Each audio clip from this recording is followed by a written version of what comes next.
আসসালামু আলাইকুম। আমাদের এই শিবু মার্কেট পোস্ট অফিসের রাস্তাটা দীর্ঘদিন যাবত আপনারা জানেন ভাঙা ছিল এবং অবহেলিত ছিল।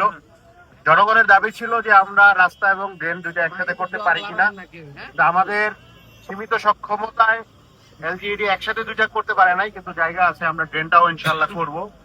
তো অতি দ্রুত সময়ের মধ্যে এই রাস্তার কাজটা সম্পন্ন হয়েছে। আমি যারা সংশ্লিষ্ট আছেন এলজিইডির এবং উপজেলা প্রশাসনের সবাইকে ধন্যবাদ জানাই। আমরা মনে করি যে এলাকার উন্নয়নের ব্যাপারে দলমত নির্বিশেষে আমরা সবাই ঐক্যবদ্ধ এবং ইনশাআল্লাহ যদি আমরা এই ঐক্যবদ্ধতা ধরে রাখি তাহলে ইনশাআল্লাহ নারায়ণগঞ্জ একটা সুন্দর শহরে পরিণত হবে।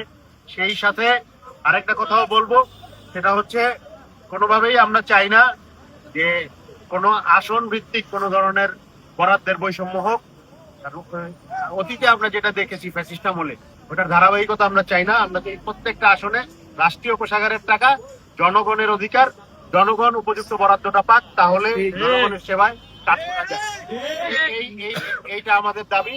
ইনশাআল্লাহ এটা বাস্তবায়ন হবে এবং এলাকার যে কোনো কাজে আমি নাগরিকদেরও বলেছি, আপনারা জানেন এই কাজটা শুরু হওয়ার পরে সামান্য ত্রুটি বিচ্যুতি ছিল, আমরা এসে কাজটা বন্ধ করে দিয়েছিলাম।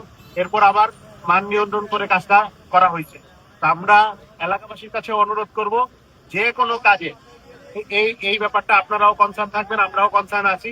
যেমন ওই জালকুড়ি পাগলার রাস্তার কাজ হচ্ছে, এরপরে আরো বিভিন্ন কাজ হচ্ছে, এইসব জায়গায় কনসার্ন থাকবেন যে কোনোভাবেই যাতে কাজের মানের ক্ষেত্রে ত্রুটি না হয়।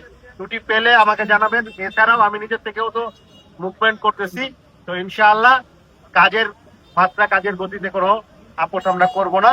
আমরা সবাই মিলে চাইলে ইনশাআল্লাহ সুন্দর এবং বাসযোগ্য নারায়ণগঞ্জ ইনশাআল্লাহ পরিণত করতে পারব। ধন্যবাদ সবাই।